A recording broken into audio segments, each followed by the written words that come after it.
A lot of people are wondering what's life been like since the trial. Slowly getting back to some state of normalcy, I would say, but and it's been slow.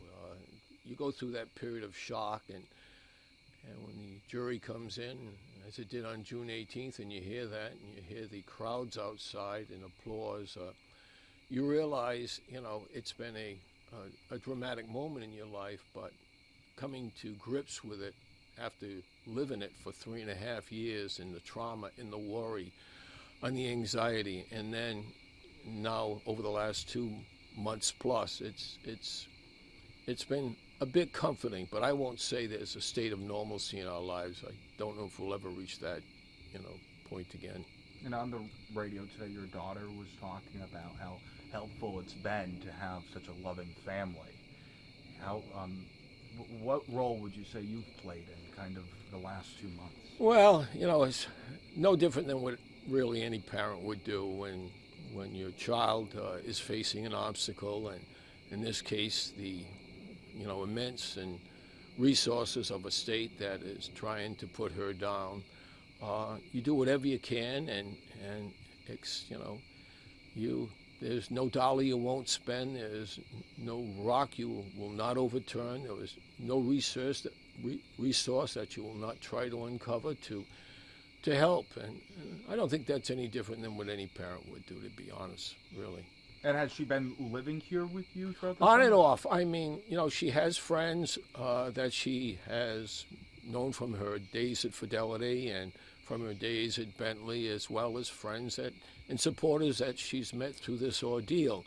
And so they have places, New Hampshire and Florida and the like, that they'll say, why don't you come up for a few days or come up for a few weeks. So, and then the attorneys are, always in and out in terms of being in town. And that always requires, a meeting of the minds, so to speak. Okay, let's go over what do we know, what do we need, so on and so forth. And today, the radio show, what did you make of what was said? Was there anything that stood out for you? To be frank with you, I was listening to it on the radio in the back roads here of Dighton and Taunton as we were heading up north to have dinner with her and Attorney Jackson. So some of it I didn't really catch all of it, but I had an idea of how it was going to unfold. But Karen speaks from the heart, and she feels a sense of gratitude to the thousands of supporters who have rallied to the cause, and it's easy to understand because so many women through their life, professional lives, personal lives, have felt one way or another disrespected, dehumanized, whatever it may have been, victimized. And so they see what Karen has been put through, and they rally to that cause. So I was glad she had an opportunity to speak today, and I'm glad that Alan Jackson also had an opportunity to give some insight as to where they are, although he didn't divulge too much in terms of, the unfolding civic litigation, because much of it is still, I think, on the drawing board in terms of our team. And what is next with this civil lawsuit, the wrongful death lawsuit? Well, it's still up in the air. The O'Keefe family has filed a civil, litigation against Karen for wrongful death, and we intend to fight that, and we intend to be successful in that fight because there was no collision. The ARCA scientists hired from the Department of Justice concluded that John O'Keefe's injuries were not the result of being struck by Karen's SUV, and the damage to that SUV was not the result of hitting a 215-pound individual. And then you've got people like, from your own state, the former medical examiner, Dr. Elizabeth LaPosada. She said those injuries were not the result of an automobile accident. No way, no how. And so these are experts. These are, whether medically speaking or scientifically speaking, the physics and the science and the engineering, these are people who are well trained at the top of their field. And when they come in as outside experts and say, listen, it did not happen as the state says, it should cause everyone to think. What do you make of the Elizabeth Banks potential series that could be coming here?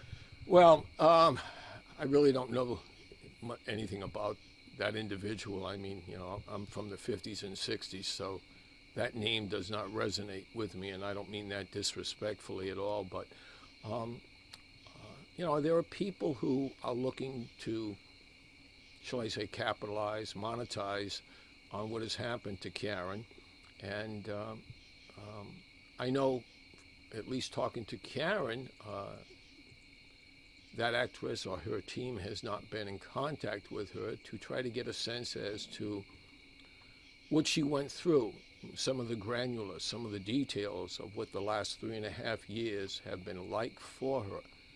So I guess my feeling is until there is some book or some movie or some series that seeks to get in touch with Karen and her attorneys to essentially say, give us some background, how this developed. What can you tell us that the public does not know? And there's a considerable amount of information the public does not know. As much as was revealed at trial, much was not allowed in. And so, to my understanding, Elizabeth Banks or her team has not reached out to Karen or her team. And the fact that Elizabeth Banks' team hasn't reached out to your daughter, how does that make you feel? Again, it's America. It's the land of the free. And if people feel an opportunity that there's a story that they want to tell and they want to provide their spin on it, that's their freedom. But I think the public, particularly in this area, until Karen's fingerprints and Alan Jackson and others who have been, deeply involved in this case, in the granular, until they see that they have had input, at least in terms of informing and advising any artistic work, we'll see. But this is your daughter's story. Should it be in Hollywood? Well, at this point, it's important. She needs to get her life back. And, part of getting your life back is to try to recover some of the hundreds of thousands of dollars of assets that she's lost. She's lost 2 jobs. She's lost a career. She's lost reputation. She's lost her home. She's liquidated her 401. You still need money. And so at this point in time, it's, she's been harmed. She's been wronged. And there are remedies for that. And that's what we are going to seek through the courts or through other avenues. That's where we are. So, wait, how does that tie back to Hollywood? Well, could you monetize from that? Well, sure. Yeah. I mean, if you're going to play a role in informing any book, any Hollywood production, in terms of providing granular details of background on this story, on this case, how it developed, the relationship, the charging, initially with manslaughter and then with, second-degree murder and background on that from her perspective. That's something the public does not know. We've got a good idea, but even as Karen's parents, my wife and I, we don't have it to the depth and the understanding that she does, because she's lived it for so much, so. Where do you go from here? What's next? Well, I mean, that's really Karen and the lawyers. I mean, as her parents will support her for as long and as far as that may take her. But, the case has been so sensational because it involves, corruption.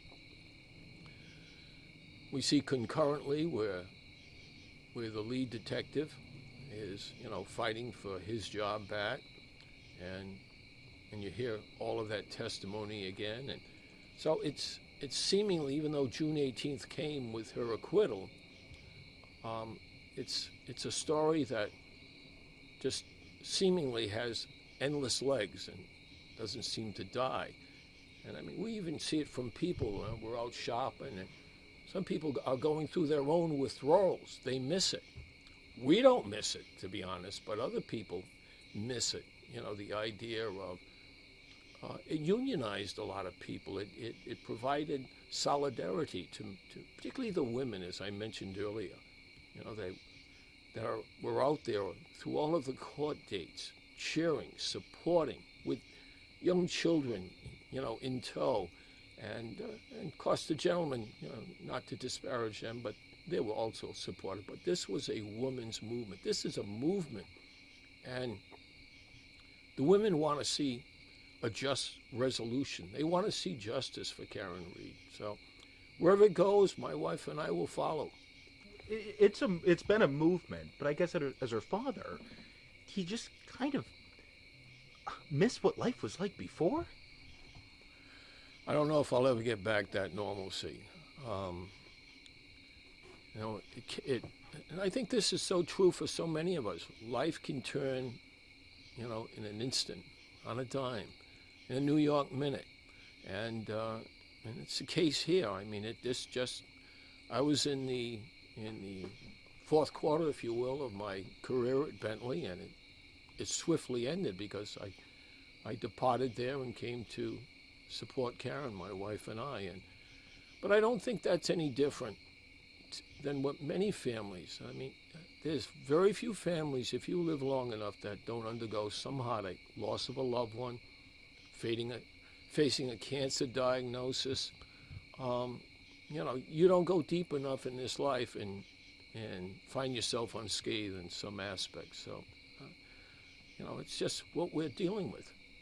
And as her father, do you think she'll ever be able to go back to work, have a job again? Who knows?